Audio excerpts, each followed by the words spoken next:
All right, good afternoon, everybody. We're going to go ahead and get started. I'd like to welcome you all to our RCAF orientation. I think I've spoken with all of you, but just in case, my name is John Palmer. I am the Services Director here with Volunteer Florida.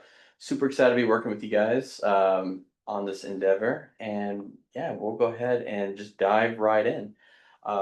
So today we're going to look over several components for RCAF. We're going to do a quick overview of RCAF along with contract package and the exhibits. We're going to go over program expectations, finance expectations, and any questions you might have either coming to this meeting or anything that comes up along the way.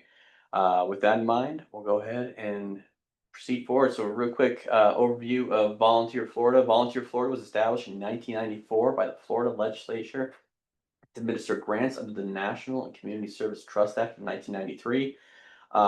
It's the governor's lead agency for volunteerism and national service in Florida. Volunteer Florida is governed by a board of commissioners appointed by the governor and approved by the Florida Senate. And we are the lead agency for volunteers and donations before, during, and after disasters. So a little bit about RCAP. So RCAP is the Rural Community Assets Fund. And it will allow grantees to recruit, equip, and mobilize volunteers in eligible rural areas across the state to address the variety of differing needs within the community. Volunteer Florida will distribute up to $150,000 to approved grantees, each receiving grant funding and training to support the participation in the 2025-2026 Rural Community Assets Fund program. Grantees will also receive comprehensive training, funding for program enhancements, and ongoing technical assistance and coaching to establish or strengthen volunteer programs. All right, so we're going to go ahead and just dive right in. We're going to do an overview of the contract package. I will say that we are still sending these out, so I believe majority of you should have received your contract information. If you haven't, you will receive it from us either later today or early tomorrow. So we're going to go over the different components and the exhibits within the contract package. I will say for program and the finance components, we'll dive into more details about those as we proceed. Right now, it's just a quick overview. So starting with exhibit number one, it's the funding application. You've already submitted this through Blackboard, so first off, thank you so much for that. This will be the foundation for your program cycle. A program and financial calls will revolve around your initial submissions. And for any changes as they come up, if it's a program change, let me know as soon as possible. I oversee the program component of the RCAF grant. And for any financial changes, please feel free to reach out to Tracy. She'll be jumping on speaking with us here momentarily. And we do have Exhibit 2, which she will dive into detail on here in a moment. Just a quick overview about Exhibit 2. It's just budget revision request form. You'll fill this out for any changes to budget line items, which again, Tracy will go over here momentarily, and these requests will be accepted through July 15th, 2026. Exhibit 3, program reports. This will be assessments, data and activities, and demographics. So your pre and post assessments, we'll look into that here in a quick second, but all the questions are going to be answered on a 1 to 5 scale. Answers provided along with the application narrative will help, and our monthly check-ins, or will help with those monthly calls. The due dates, we ask you please try to get your assessment in by the 15th, and it'll be required before the scheduled for our scheduled call for the first one. And the post assessment will be due by November 15th of 2026, or 2 weeks after the final date. Data and activities, it gives a clear, detailed answers for each questions. Please be as open and honest about all the questions that are asked. It gives us a pretty clear pathway for those calls as we're proceeding through the grant cycle. One thing that we also enjoy as well, providing photos of volunteers. Obviously, we ask that you include those photo waivers, but we'd like to showcase those photos in our annual reports and through social media and through those components. And feel free for you all as well for your social media. If you want to highlight any of your folks utilizing the program from RCAP, you're more than welcome to. Due dates are very similar for those as well, and will be submitted with pre and post assessments. And demographics, you'll be tracking those in a spreadsheet, and ideally you'll be tracking new and retained volunteers. And it looks like bullet point accidentally fell off, along with new and ongoing events as well. All right, moving on to Exhibit 4, periodic expense reports. And Tracy will dive more into this here momentarily, so actually we'll just go ahead and move on to Exhibit 5. Grantee General Compliance Guidelines. This is just going to lay out your expectations, the overview of the program, financial expectations that you're going to be going through, list of the required documentation, along with reporting periods. It also gives you a breakdown of how to utilize any volunteer Florida logos. For example, it'll tell you, must be used in the original state without any distortion or color changes. And along with our contact information, documentation information, and how to properly label those documents.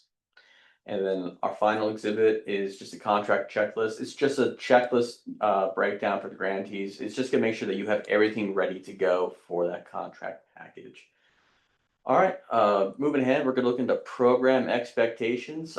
This is gonna be our interaction specifically with me to you all moving forward to the RCAF grant year. So we'll go ahead and move in. What that's gonna look like, we're gonna have program monthly calls. Looking forward to those. The purpose of that is keep track of program goals, identify strengths and weaknesses, which we'll look at here momentarily, provide program and financial support as necessary.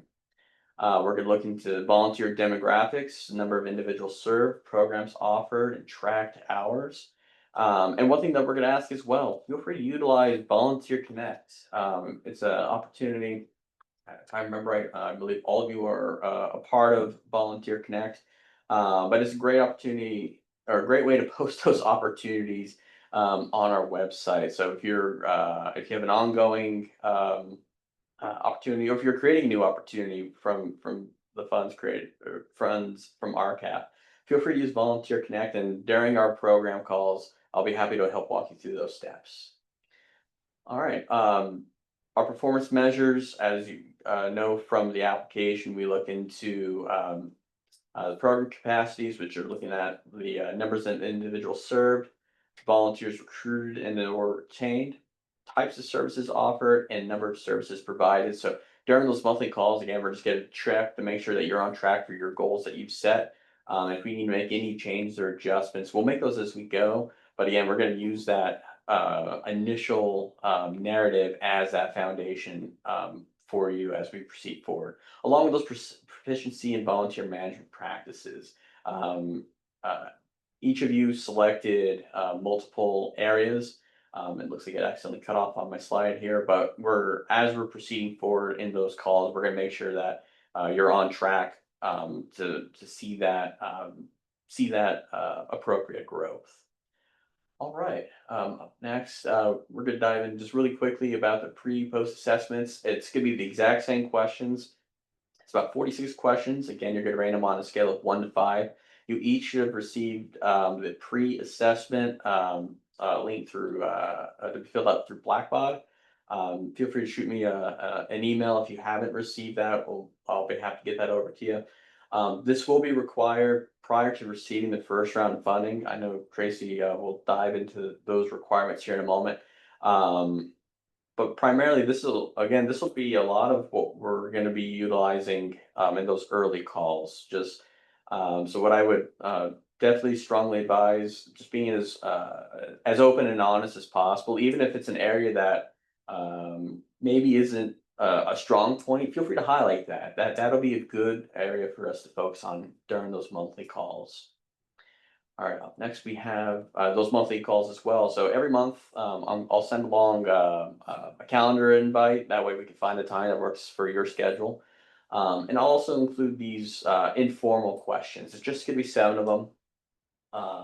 essentially, at this point of the month, how much of the funding have you spent total, or along with the total amount? Have you kept track of your receipts and the documentation that Tracy's going to need? From our previous month, did you reach the goal that was set? Describe some successes, describe some challenges. And then we'll just do a quick overview, check in on volunteers and programs, and then goals for next month though. And it could just be even a brief continuation of what was set in the month previous. Maybe we want to set more specific numbers. It's going to be a month by month basis, and I'm really excited to have these questions serve as that guide along the way. All right, do we have any program questions? And I should say as well, feel free to type the questions in the chat box as well. If you have any questions along the way, especially in the finance portion, we want to make sure we get all of your questions answered. So, but before we move into the finance, do we have any questions about program?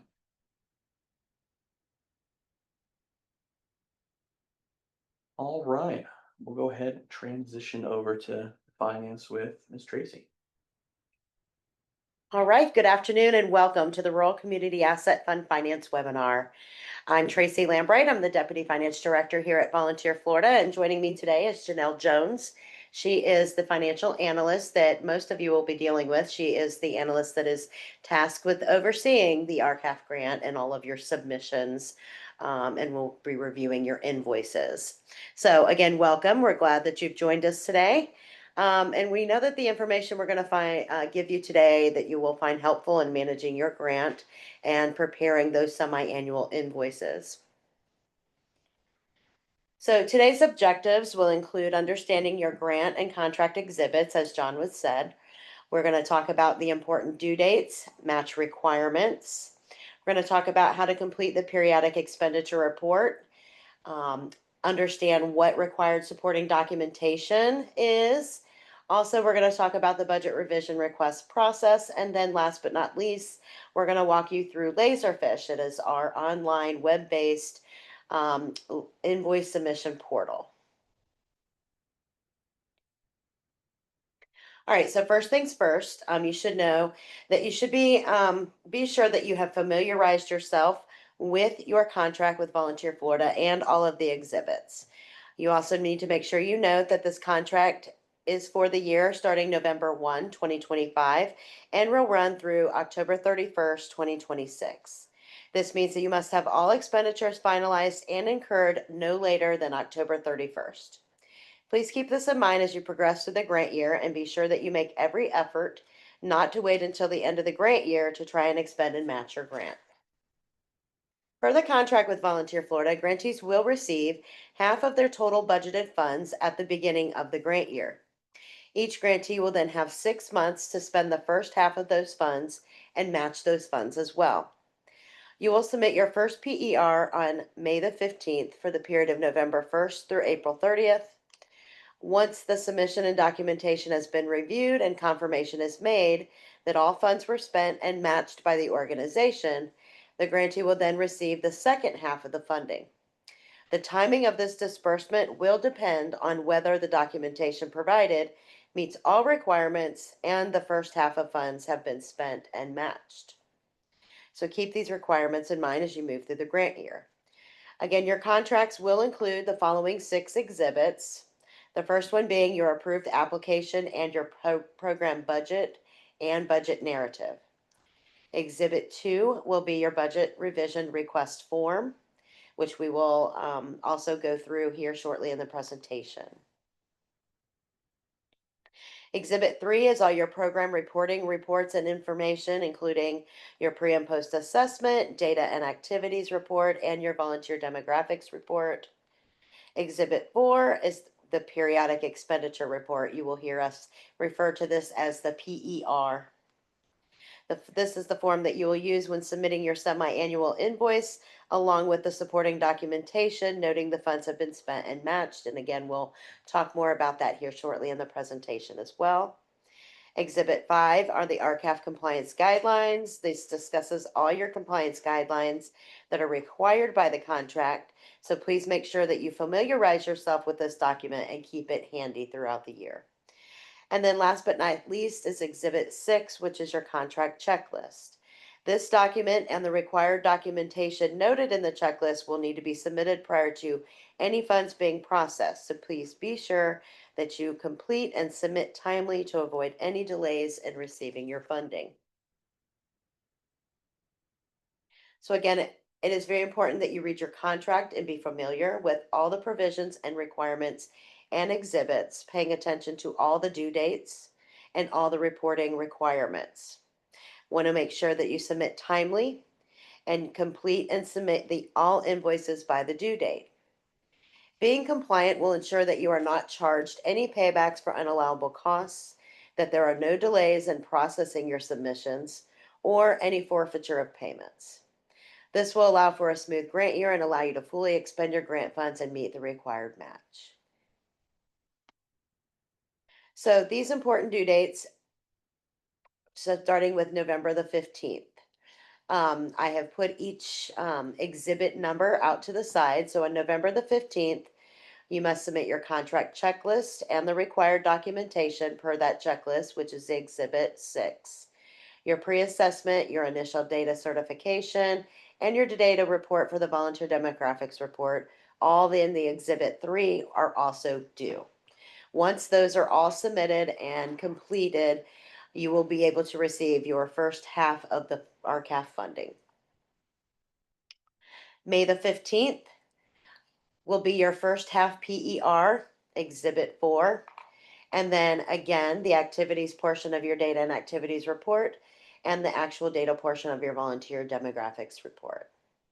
And those would be for the period of November 1 through April 30th, 2026.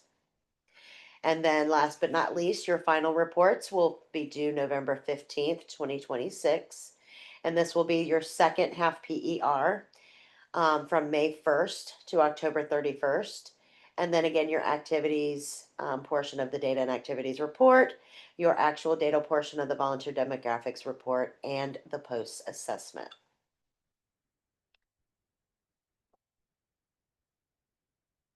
All right, so let's talk about budget a little bit. So we all know that funds are awarded to the grantees are intended to be used for capacity building activities to develop or strengthen your volunteer programs. The full grant amount should be allocated only to the following budget categories, which is training, digital media resources, volunteer and promotional resources, and vetting resources. You included your expenditures and your match expenditures in your approved budgets. So Exhibit 1 will have what was approved, so be sure that you're familiarizing yourself and following that. You want to adhere to it. You want to keep track of your expenditures. You want to make sure you're gathering all your required supporting documentation. You want to be mindful of deadlines. Um, Non-compliance will require you to repay funds. Not meeting match will require you to maybe also repay funds. So making sure that you have good processes in place to track your expenditures and ensure you're staying on task with spend down of those funds and matching those funds will help you be successful. Please make sure that you note that everybody here should be tax exempt, so we should not be um, paying taxes when applicable, and we will not allow for you to use any of these funds if taxes are paid, if they were applicable for exemption. We'll also talk, as we talked earlier, we will also talk a little bit more about budget revisions, but we will allow you to revise budgets throughout the grant year if you feel like you need to complete one to better serve your organization's needs. You will submit a budget revision request form and you will submit it, we'll review it, and then we will get you to an approval as long as those expenditures are allowable and under those 4 budget categories. I talked a little bit about this, that contract checklist document. That is something that will need to be submitted as soon as possible by that November 15th deadline. Funds cannot be released until that has been submitted. There is information in there, optional documents and required documents. So you must at least submit those required documents. The optional documents are insurance documentation. If you do not have those type of insurances, if you'll just indicate NA on the form for us, that will suffice. And then recent audited statements, they are not required, however, they are preferred. So if you do have those, we would prefer that you submit them as well. All right, so let's talk about match. As you should be aware, there is a dollar for dollar match on this grant. Of course, we made you do that when you created your budgets. The expenditures that you choose must be in your approved budget. Match can be cash or in kind. You may also use state and federal funds to match the grant as long as the federal funder or the state funder is aware that you're doing so and they have approved you to do so. And we're going to talk about supporting documentation in just a moment, but the same documentation that you're going to provide to show you spent the RCAF funds that we disperse is the same documentation that you will need to provide to report those match expenditures.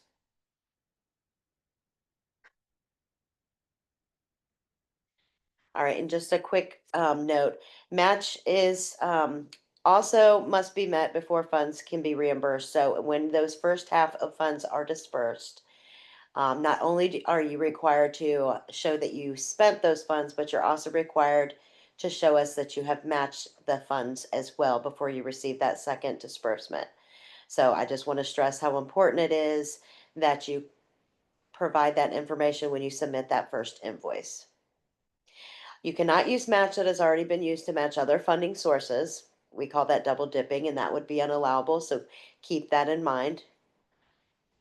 And again, the match that you submit and the expenses that you have used for match must be in your approved budget. All right, so moving on, this is the periodic expenditure report. This is Exhibit 4 in your contract package. This form is in Excel and it has formulas built in for you, so it will calculate for you. If you do add line items inside each of the budget categories, you will want to check the equations and formulas that are built in there to ensure it continues to calculate correctly for you. The periodic expenditure report will be submitted with both PER submissions. It will need to be filled out at the top. It'll need applicant and program name. You will put the expenditures that you are reporting to show you spent the dispersed funds in the RCAF share column, and those that you are using to match the grant will go in the grantee share column. This form will also need to be signed and dated, and we will take an electronic signature.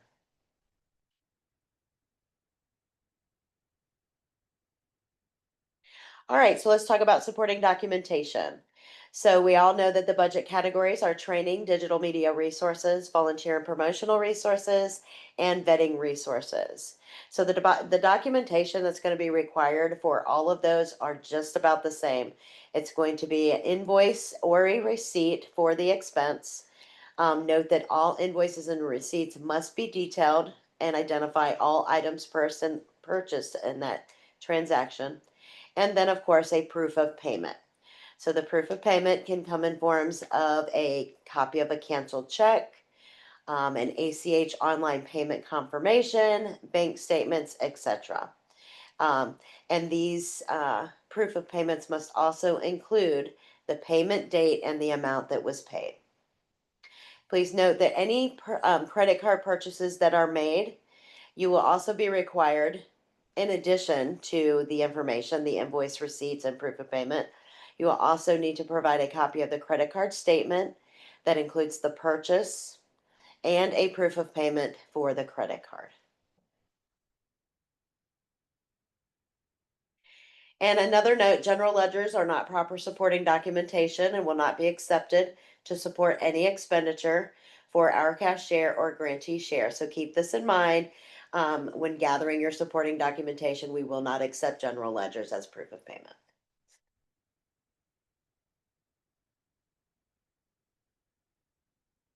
All right, we're going to switch gears over to the budget revision process. Again, if you find that you need to revise your original approved budget to better serve your organization program needs, you can request a budget revision. Keep in mind that you must request approval from Volunteer Florida for any costs not already in your approved budget prior to purchasing them. The budget revision request form should be completed and include a signature and date, and should be sent directly to your program manager and or one of the finance contacts for review and approval. Again, that budget revision request form is the Exhibit 2 in your contract package. Budget revisions cannot include costs that were already incurred and paid for prior to the revision request date that were not in your original approved budget. So this means no retroactive costs will be allowed. Under no circumstances will we allow any expenditures that are not a part of the approved budget to be claimed on the invoice. So please keep that in mind. Again, all budget revision requests and justification and calculation for those requests must be submitted to your program manager and or one of the finance contacts for review and approval. Grantees may submit a maximum of 2 budget revision requests, but if you need more than that, please reach out to us. Grantees will be allowed to submit budget revisions no later than July 31st, 2026, and this is an end date. So submission should occur no later than July 15th so that they can be approved no later than that July 31st date. If we have any questions or clarifications on a budget revision that is submitted, grantees will have 5 business days to respond to us. If not, then that request will be voided and not approved, and you will have to resubmit the request. Okay. All right, so here is a copy of that Exhibit 2. Notice it looks just like your PER form. Again, you've got to fill out the top of the form, the date it was submitted, your program name. In the original budget columns, you'll see an original budget. That is where you're going to place the dollar amounts from your original budget that are in your Exhibit 1 in the contract package. In the second columns, you'll see budget changes. This is where you're going to report your increases and decreases. So remember, in a budget revision, you're just moving funds around. You're not changing the dollar amount of the contract. You are just moving funds around within your budget to better serve your needs. So your increases and decreases should match each other. If you need to increase, say, add a training that's $500, and you're going to need decrease another cost category or line item in your budget for that $500. And then on your the last column here is revised budget. Once you put in your original and you enter your budget changes, the form will automatically calculate the revised budget. That will then, once approved, become your current budget. The justification column is where you'll put your justification for why you're making the request and include a calculation, just as you did when you completed the original budgets. Note, again, the budget revision is not going to change your dollar amount. So your original budget number totals should be the same in the revised budget totals once you add your budget increases and decreases. This form again must also be signed. You'll see down at the bottom where it says approved by and date the revision was sent to Volunteer Florida. This slide here just kind of highlights exactly what I just said. You'll complete a form, you'll complete the top, you'll enter your original budget. If you do another budget revision, you've already completed one and you've got a revised budget that is now your budget. If you complete a subsequent request, that revised budget from your first approved budget revision will now become your original budget. So if you can start that second one, you'll take those numbers from that first one as the original, and then the form will recalculate another budget for you. All right, and here is just a completed sample of a budget revision, just so you can see what I mean. So the original budget, I actually took those from a couple of the budgets. You'll notice that I entered each line, totaled them out.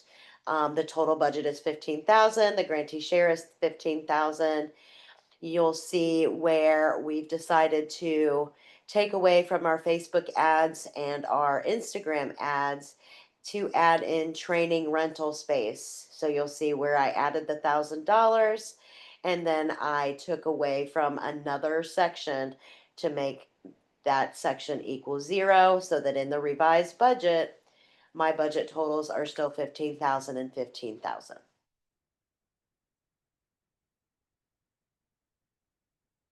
All right, the invoice submission process. As I mentioned before, you will only submit 2 invoices during the grant year. So you're going to receive your first half of your funding at the beginning of this grant year. You're going to have roughly around 6 months to spend that. After that 6 months, you will submit your first PER using that PER form along with your supporting documentation by May 15th, and then that second PER by November 15th. You'll only want to include expenses that have been paid during that period. So for that May 15th, you're only going to include your expenses to show that you spent the first half of the funding from November 1st, 2025 to April 30th, 2026. And then for that second will be May 1st through October 31st, 2026.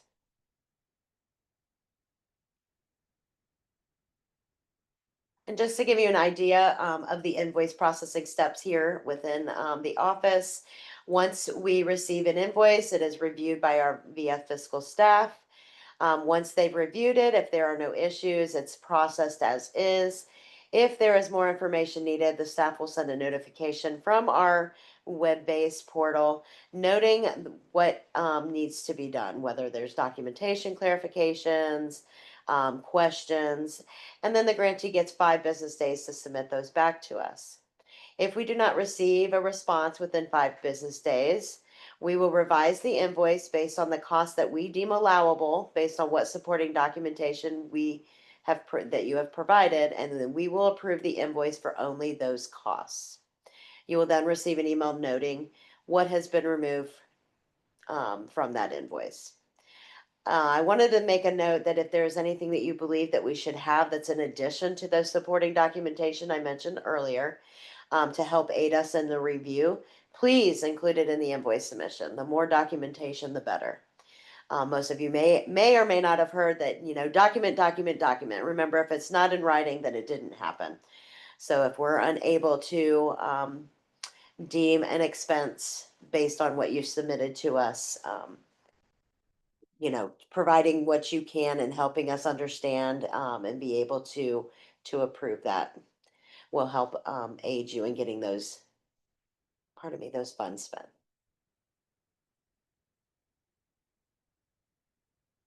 All right, so that's the first half of my presentation. I want to kind of open the floor up for any questions, comments, concerns. I know it's a lot of information at one time, so take your time. We're always there. At the end of this presentation, they'll have our contact information. So we ask you to just feel free to reach out to us anytime.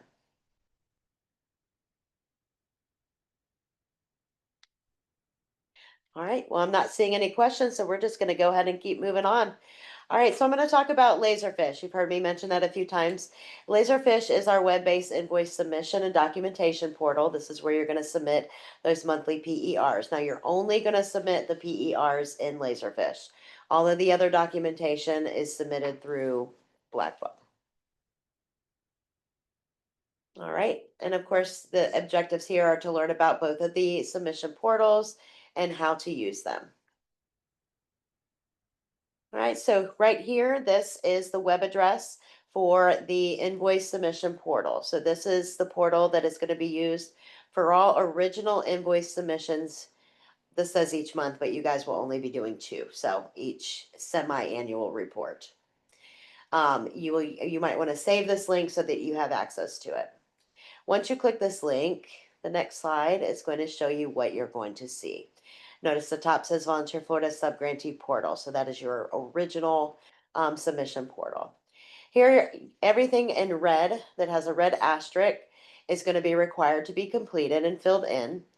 For the funding source, you guys will be the Rural Community Asset Fund. So you'll do that drop down and choose that. Once you choose that, the PER month will come up and you will choose that for the month you're submitting. And then the PER year for you guys will be 2025, 2026. So you'll choose that from the drop down. And then the subgrantee organization, you will also choose from the drop down.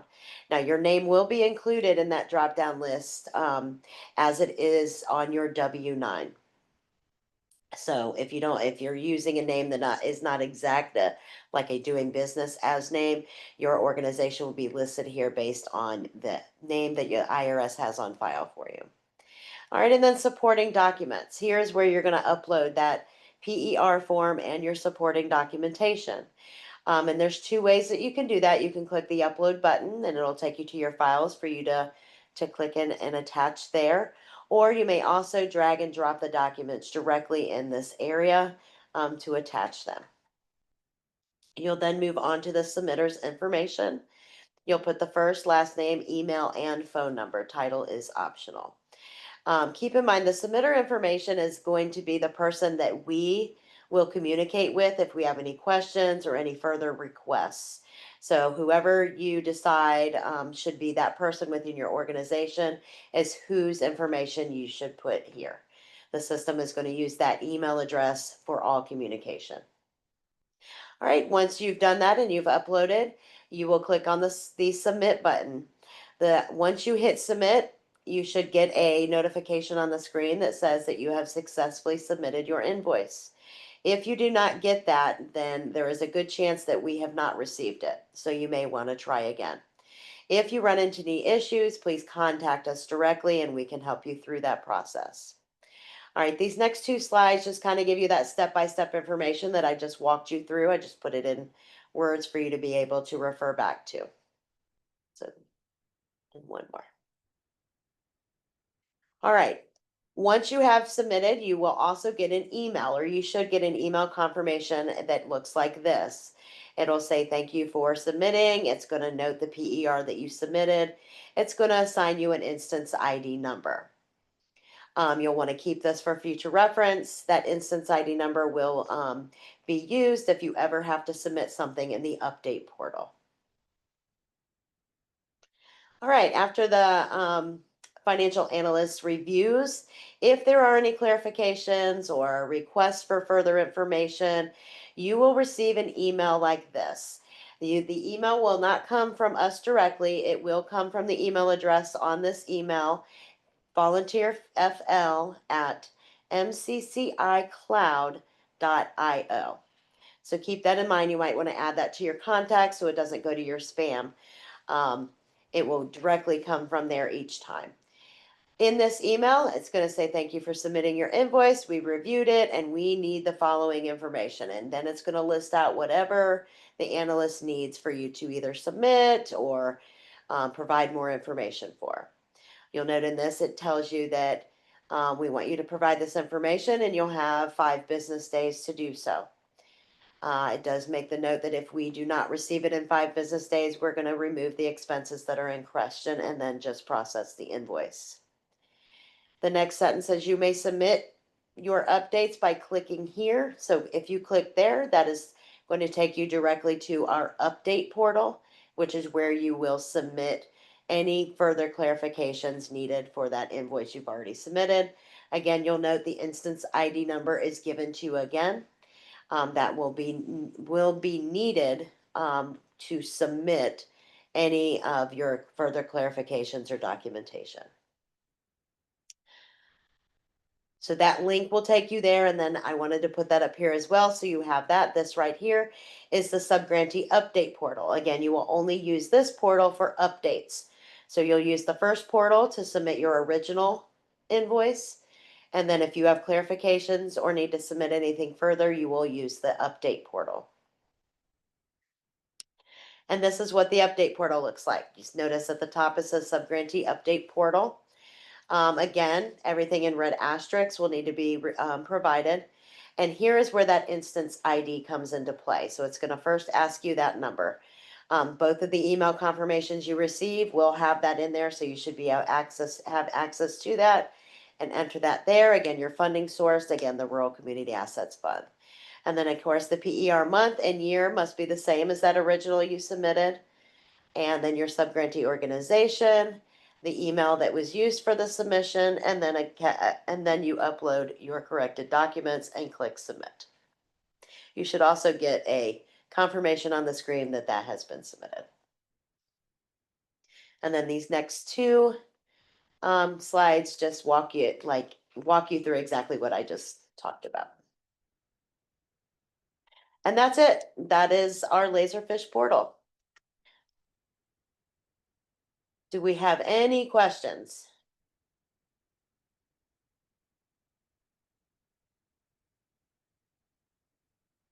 All right, as promised, this is our contact information. John Palmer, you can contact him. He's our volunteer services director. You can contact him for anything program related. And then Janelle and I's information is also provided. We handle everything finance. So feel free to reach out to us. Like I said, if you're unsure whether your documentation is going to be proper, reach out to us if you have any questions, if you need some help with completing the budget revision or have questions on whether something is allowable, please reach out to us. We're always here to help. John, I'll turn it back over to you. Thank you, Tracy, and thank you all for attending today. As Tracy mentioned, if you have any questions along the way, feel free to email us at any time or give us a call. We'll be happy to help. And as well, during our monthly check-in calls, don't feel like you have to wait for a finance question. Even if I'm making the call, I'll be happy to help get Tracy on the line or Janelle on the line, and we'll be happy to help get the questions squared away for you all as they arrive. So with that in mind, we'll make sure this training material is available to you all along with this recording. I hope you guys have a great rest of your day. Stay safe, and we will talk to you all after next little bit. Have a good one.